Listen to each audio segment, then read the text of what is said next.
Hi, it's Alan J here. I'm going to talk about clocks today, but first of all, let's just look at what the inspiration was that started me off. If we look at my Fathom game here, we can see that it's using my Colour Classic score displays, which use 7 little coloured TFT screens to give you full colour score displays. So currently we're using a Lego font, which I don't really like, but I've just got this displaying them at random. You can choose whichever fonts you want. You can ignore fonts you don't like. And on my Fathom, I've got it to swap every minute. It changes to a different font. Again, these are all things that you can configure in the setup. So you can see there it's changed to another weird font that I don't particularly like, but anyhow, you get the idea. But based on the back of this, somebody said, oh, you should turn that into a clock. So that's exactly what I did. So if we go over here and have a look, we've got the same concept of 7 little colour screens, and I turned it into a clock. So we've got various pinball artworks being displayed. I literally did hundreds of different bits of artwork. We've got a date display there. I quite like that neon font there. We've got temperature and humidity. And again, you can decide which order these things display in. You don't have to display temperature or humidity if it's not of interest to you. Can also make the screen go blank if you want to. And away we go. I've got the nice Nixie style fonts there. So that was clock number 1, and I've made quite a few kits for the guys on the UK forum. Lovely little sandwich design.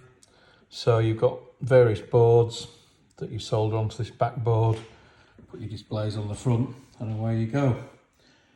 Anyhow, following on from that, I've come up with a different idea, which is this next one, which is a single big 3.5-inch TFT screen, and that gives me the ability to display a whole back glass, if you like. Again, the same idea of being able to display images or the time or the date or whatever.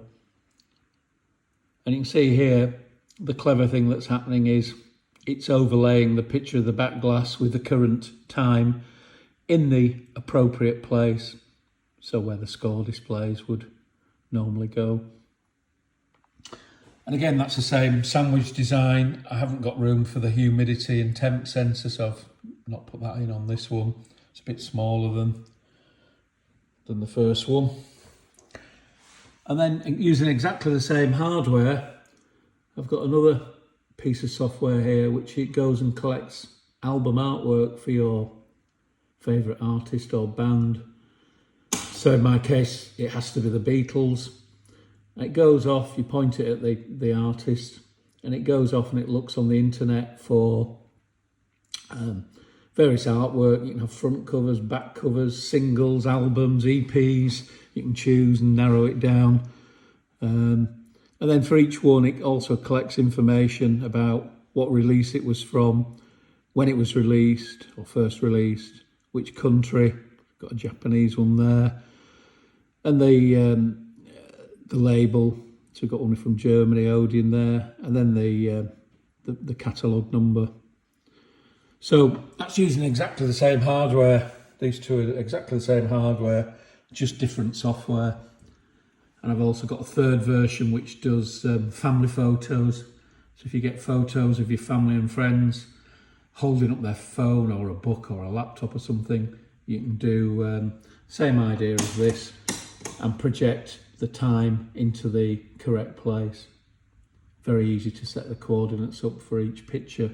As I say, I've done about well over 200 of the pinball back glasses, and it only took me a couple of hours to put all the coordinates in for all of those.